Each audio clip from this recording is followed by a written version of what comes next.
بحر عرب اور بحر احمر کے درمیان عرب کے جنوب و شمال میں دونوں جانب یعنی عمان، حضر موت، بحرین اور مغربی یمن تک ایک وسیع صحرا ہے جسے صحرائے الحقاف کے نام سے یاد کیا جاتا ہے۔ نیز اسے صحرائے عظمت دنیا اور ربیع الخالی بھی کہتے ہیں۔ الحقاف حقف کی جمع ہے جس کے لغوی معنی ریت کے بلند و بالا اور وسیع و عریض ٹیلے کے ہیں۔ اس لقدق بیاباں صحرا میں سفر کرنا تو دور کی بات ہے، اس کے اندر قدم رکھنے کا بھی تصور نہیں کیا جا سکتا کہ موت کی اس وحشتناک وادی کی جانب رخ کرنا خودکشی کے مترادف ہے۔ یہی وجہ ہے کہ مقامی بدوؤں سے لے کر مہم جو سیاحوں تک کوئی اس صحرا کے قریب جانا پسند نہیں کرتا۔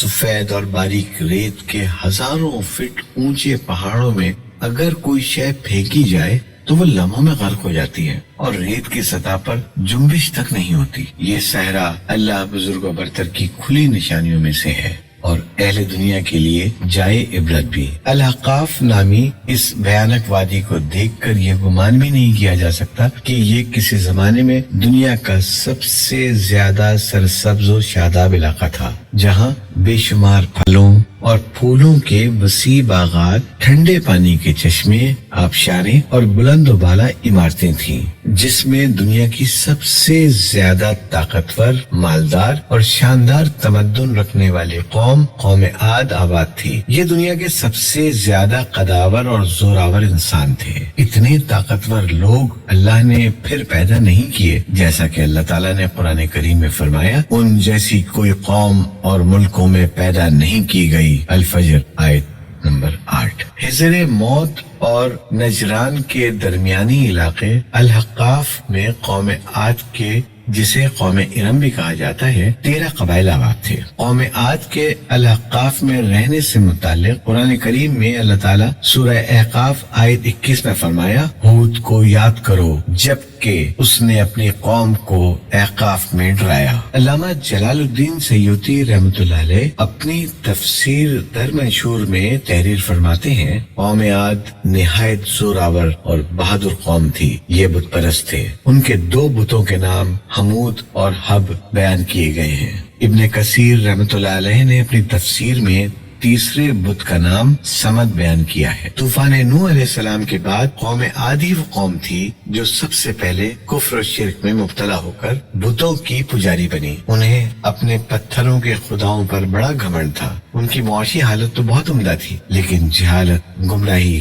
جھوٹ، بے حیائی، باطل اقوال اور فاسد خیالات نے انہیں معاشرتی طور پر تباہی کے کنارے پر پہنچا دیا تھا۔ چنانچہ کفر و شرک کے سمندر میں غرق قوم عاد کی بدعمالیاں جب اپنی آخری حدود پار کر گئیں تو اللہ تعالیٰ نے انہی میں سے اپنے ایک نیک بندے حضرت ہود علیہ السلام کو پیغمبر بنا کر مابعوث فرمایا۔ چنانچہ قرآن کریم میں اللہ تعالیٰ کا ارشاد ہے، اور ہم نے قوم عاد کی طرف ان کے بھائی ہود کو بھیجا، انہوں نے کہا، بھائیوں اللہ ہی کی عبادت کرو، اس کے سوا تمہارا کوئی معبود نہیں، کیا تم ڈرتے نہیں؟ تو ان کی قوم کے سردار جو کافر تھے کہنے لگے، تم ہمیں کم عقل نظر آتے ہو اور ہم تمہیں جھوٹا خیال کرتے ہیں۔ انہوں نے کہا، میری قوم مجھ میں حماقت کی کوئی بات نہیں ہے، بلکہ میں رب العالمین کا پیغمبر ہوں، میں تمہیں اللہ کا پیغام پہنچاتا ہوں اور تمہارا امانت دار خیر خواہ ہوں۔ کیا تم کو اس بات سے تعجب ہوا ہے کہ تم میں سے ایک شخص کے ہاتھ تمہارے پروردگار کی طرف سے تمہارے پاس نصیحت آئی تاکہ وہ تمہیں ڈرائے؟ اور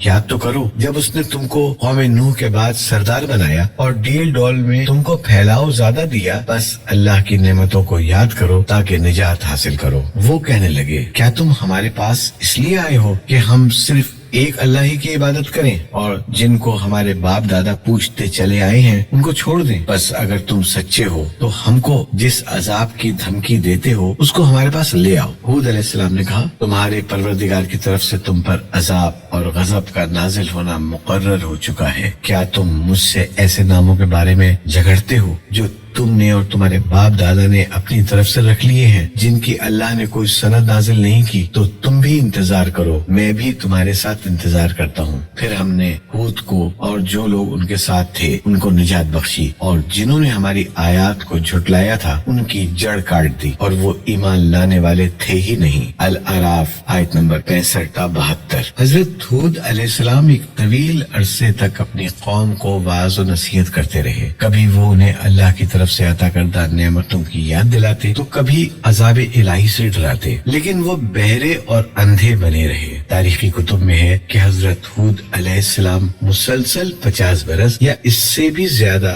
درس و نصیحت میں مصروف رہے۔ قوم عاد کے 13 قبائل میں سے لقمان اور خلجان نامی قبائل نہایت طاقتور تھے اور انہیں حکمراں کی حیثیت حاصل تھی۔ حضرت ہود علیہ السلام نے جب دعوت حق دی اور کفر و شرک چھوڑ کر ایک اللہ کی بندگی کی طرف بلایا تو لقمان قبیلے نے سخت مزاحمت کی اور حضرت ہود علیہ السلام کے دشمن ہو گئے۔ اس کے برعکس دوسرے قبیلے خلجان نے حضرت ہود علیہ السلام کی باتوں پر غور و خوض کیا اور ان میں سے اکثر جلد ہی آپ علیہ السلام کی دعوت کو قبول کر کے ایمان لے آئے۔ حضرت ہود علیہ السلام نے اپنی قوم کو راہ حق پر گامزن کرنے کی ہر ممکن کوشش کی، مگر قوم نے ان کی دعوت قبول کرنے سے انکار کر دیا، تو بالآخر انہوں نے بارگاہ الہی میں مدد کے لیے دست دعا دراز کیے، جسے قرآن کریم نے سورۃ المومنون آیت نمبر 39 میں یوں بیان کیا۔ نبی علیہ السلام نے دعا کی کہ اے پروردگار، انہوں نے مجھے جھوٹا کہا ہے پر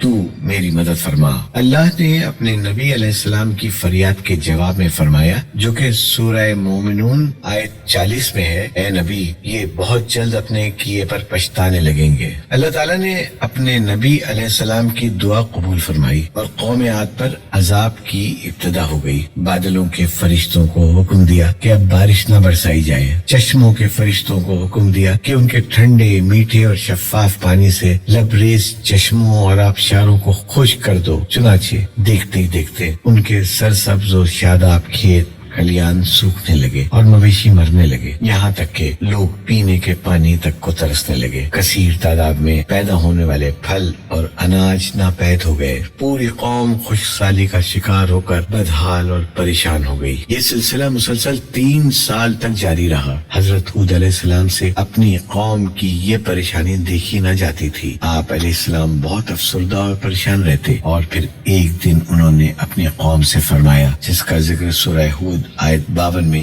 اس طرح آتا ہے، اے میری قوم کے لوگوں، تم اپنے پالنے والے سے بخشش مانگو، اس کے آگے توبہ و استغفار کرو، تم پر آسمان سے موسلادھار مہ برسائے گا اور تمہاری طاقت و قوت میں اضافہ فرمائے گا، اور دیکھو گناہگار بن کر روگردانی نہ کرو۔ قرآن کریم اور احادیث مبارکہ میں توبہ و استغفار کے بڑے فوائد بیان فرمائے گئے ہیں۔ ابن ماجہ اور ابو داؤد میں حدیث مبارکہ ہے کہ جو پابندی سے استغفار کرتا ہے اللہ تعالیٰ اس کے لیے ہر فکر سے کشادگی اور ہر تنگی سے راستہ بنا دیتا ہے، اور اسے ایسی جگہ سے روزی دیتا ہے جو اس کے فہم و گمان میں بھی نہیں ہوتی۔ بہرحال حضرت ہود علیہ السلام کے لاکھ سمجھانے کے باوجود اس قوم پر کوئی اثر نہ ہوا، بلکہ نہایت ڈٹائی کا مظاہرہ کرتے ہوئے کہنے لگے کہ ہم محض تیرے کہنے پر اپنے آبا و اجداد اور اپنے ان معبودوں کو کیوں چھوڑ دیں۔ قرآن کریم نے سورہ الہود میں اسے یوں بیان فرمایا ہے، اے ہود، تم ہمارے پاس کوئی دلیل تو لائی نہیں، اور ہم صرف تمہارے کہنے سے نہ اپنے معبودوں کو چھوڑنے والے ہیں اور نہ تم پر ایمان لانے والے، بلکہ ہم تو یہ سمجھتے ہیں کہ ہمارے کسی معبود نے تمہیں آصف زدہ دیوانہ کر دیا ہے۔ قوم عاد کے سردار حجاز مقدس میں عذاب الہی کے ابتدائی مراحل ہی میں خشک سالی نے قوم عاد کی حالت ابتر کر دی، چنانچہ ان کے سرداروں اور دانشوروں نے اس سے نجات پانے کے لیے مختلف تدابیر پر غور و خوض شروع کر دیا۔ یہ بات بڑی حیران کن ہے کہ پچھلی قوموں کو جب کبھی کوئی مشکل آ گھیرتی تو وہ اس سے نجات کے لیے حجاز مقدس کا سفر کرتے اور بیت اللہ شریف میں جا کر اللہ کے آگے آوزاری کرتے، یعنی کافر قوتیں بھی اس حقیقت کو تسلیم کرتی تھیں کہ اس ارض و سما میں ایک لافانی قوت موجود ہے، لیکن اس کے باوجود جب نبی علیہ السلام اور رسول علیہ السلام یہ بات کہتے تو ان کی عقل پر پردہ پڑ جاتا۔ قومیات کے سرداروں نے بھی یہی فیصلہ کیا کہ قوم کے سرکردہ افراد بیت اللہ شریف جا کر اندھیکھے خدا کے سامنے فریاد کریں۔ چنانچہ مختلف قبائل کے سرداروں اور دیگر اہم افراد پر مشتمل 70 افراد کا ایک وفد حجاز مقدس روانہ ہوا۔ اس زمانے میں مکہ مکرمہ پر قوم عمالیق کی حکمرانی تھی، جس کا سردار معاویہ بن بکر تھا، اور معاویہ کی والدہ قوم عاد سے تعلق رکھتی تھی۔ ویسے بھی معاویہ بن بکر قوم عاد کی شان و شوکت سے بڑا مرعوب تھا، چنانچہ اس نے وفد کی بڑی خاطر مدارات کی اور اسے بڑے عزت و احترام سے اپنے یہاں ٹھہرایا۔ تبری کی روایت ہے کہ اس وفد میں 2 افراد مرشد بن سعد اور لقمان بن لقیم صاحب ایمان اور حضرت ہود کے پیروکار تھے۔ غالباً ان کا تعلق قبیلہ خلجان سے ہوگا۔ ان دونوں کے علاوہ باقی سب کافر اور بت پرست تھے۔ معاویہ نے ان کے اعزاز میں رقص و سرور کی محافل کا اہتمام کیا اور تقریباً 1 ماہ تک یہ لوگ اپنے آنے کا مقصد فراموش کر کے عیش و عشرت اور شراب و شباب کی محافل میں مدہوش رہے۔ جب ان کا قیام طویل ہو گیا تو معاویہ بن بکر کو ان کے واپس جانے کی فکر لاحق ہوئی۔ کافی سوچ بچار کے بعد اس کے ناچنے گانے والیوں کے ذریعے چند اشعار کی صورت میں انہیں ان کے آنے کے مقصد کی یاد دہانی کروائی، جس پر وفد کو ہوش آیا۔ تاریخی کتب میں درج ہے کہ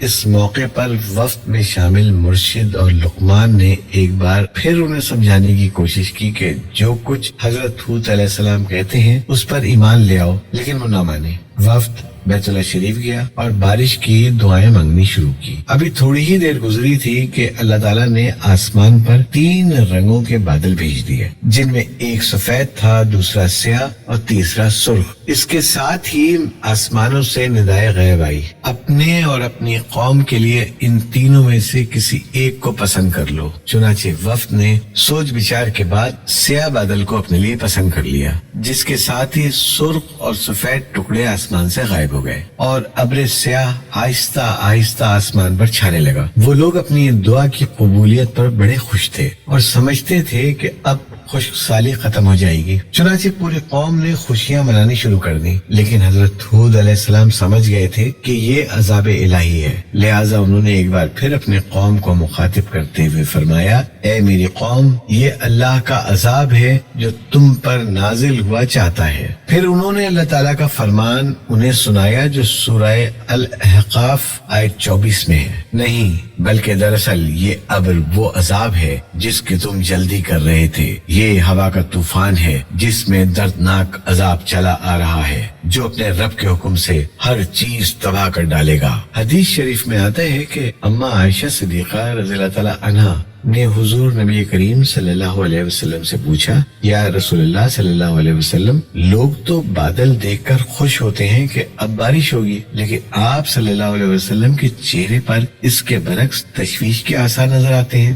آپ صلی اللہ علیہ وسلم نے فرمایا، عائشہ، اس بات کی کیا ضمانت ہے کہ اس بادل میں عذاب نہیں ہوگا؟ جب ایک اور قوم ہوا کے عذاب سے ہلاک کر دی گئی، اس قوم نے بھی بادل دیکھ کر کہا تھا، یہ بادل ہے جو ہم پر بارش برسائے گا۔ بخاری۔ حضرت عائشہ رضی اللہ تعالیٰ عنہ فرماتی ہیں کہ جب تیز ہوا چلتی تو نبی کریم صلی اللہ علیہ وسلم یہ دعا مانگتے، اے اللہ، میں تجھ سے اس کی خیر کا طالب ہوں، اور جو اس میں ہے اس کی خیر کا، اور جو تو نے اس میں شر رکھا ہے تو اس سے اور اس کے شر سے میں آپ کی پناہ مانگتا ہوں۔ صحیح مسلم۔ حضرت عائشہ رضی اللہ تعالیٰ عنہ فرماتی ہیں کہ جب آسمان پر بادل چھا جاتے تو حضور اکرم صلی اللہ علیہ وسلم کے چہرے کا رنگ متغیر ہو جاتا، آپ صلی اللہ علیہ وسلم پر خوف کی سی کیفیت طاری ہو جاتی، جس سے آپ صلی اللہ علیہ وسلم بے چین ہو جاتے، کبھی باہر نکلتے، کبھی اندر داخل ہوتے، کبھی آگے ہوتے، کبھی پیچھے۔ پھر جب بارش برستی تو پھر خوشی طاری ہو جاتی تھی۔ حضرت عائشہ فرماتی ہیں کہ یہ کیفیت دیکھ کر میں نے خدمت اقدس میں سوال کیا تو آپ صلی اللہ علیہ وسلم نے فرمایا، اے عائشہ، کہیں ایسا نہ ہو جائے جو قوم عاد نے کہا تھا۔ پھر اس آیت کی تلاوت فرمائی۔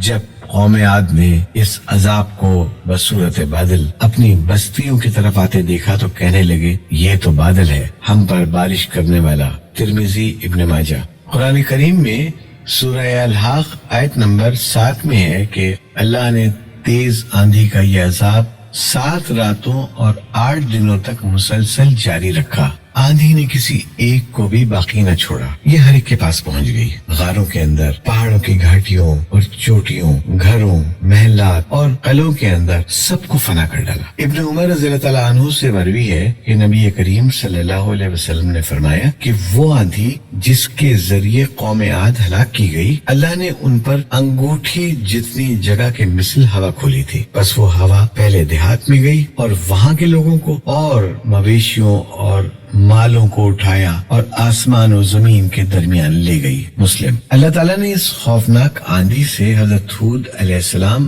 اور ان کے ساتھیوں کو محفوظ رکھا اور انہوں نے خطیرہ نامی ایک بستی میں پناہ لے لی جہاں عذاب ان تک نہیں پہنچا. وہ امن و سکون سے رہے. اللہ تعالیٰ نے قرآن کریم کے مختلف مقامات پر قوم عاد پر نازل ہونے والے عذاب کا تذکرہ فرمایا ہے تاکہ کفر و شرک اور غرور و تکبر میں مبتلا لوگوں کو تنبیہ ہو. اس کے علاوہ قرآن کریم کی ایک سورت کا نام حضرت ہود کے نام پہ سورہ ہود ہے. قرآن پاک کے 11ویں پارے میں موجود یہ سورہ مبارکہ 123 آیات اور 10 رکوعات پر مشتمل ہے. سورہ ہود مکی ہے. یہ اس دور میں نازل ہوئی کہ جب کفار مکہ کا ظلم و ستم اپنے عروج پر تھا. چنانچہ سورہ ہود میں ان پچھلی قوموں کا تذکرہ ہے جو اللہ کے نبیوں اور رسولوں کی تکذیب کر کے قہر الہی کا نشانہ بنی اور تاریخ کے صفحات پر ہمیشہ کے لیے عبرت کا نمونہ بن گئی. سورہ ہود میں 7 پیغمبروں کے قصص و واقعات درج ہیں، لیکن اس سورت کو حضرت ہود کے نام سے منسوب کرنے سے معلوم ہوتا ہے کہ حضرت ہود کے قصے اور قوم عاد پر نازل ہونے والے عذاب کو خاص اہمیت حاصل ہے. حدیث مبارکہ میں ہے کہ رسول اللہ صلی اللہ علیہ وسلم کی ریش مبارک کے کچھ بال سفید ہو گئے تو حضرت ابوبکر صدیق رضی اللہ تعالیٰ عنہ نے عرض کیا، یا رسول اللہ صلی اللہ علیہ وسلم آپ بوڑھے ہو گئے؟ تو آپ صلی اللہ علیہ وسلم نے فرمایا، ہاں مجھے سورہ ہود نے بوڑھا کر دیا. علامہ طبری کی بعض روایتوں میں ہے کہ حضرت ہود علیہ السلام کی عمر 150 سال تھی. آپ علیہ السلام کو 50 برس کی عمر میں نبوت عطا ہوئی. 50 برس تک قوم کو واعظ و نصیحت کرتے رہے. قوم کی ہلاکت کے بعد مزید 50 برس تک زندہ رہے اور اہل ایمان کو واعظ و درس فرماتے رہے. حضرت ہود علیہ السلام کا مزار تاریخی کتب سے پتہ چلتا ہے کہ حضرت ہود کا مزار خضر موت کے ایک مقام پر ہے جہاں عرب کے مختلف حصوں سے ہزاروں کی تعداد میں لوگ جمع ہوتے ہیں. اگرچہ یہ قبر تاریخی طور پر ثابت نہیں ہے، واللہ اعلم.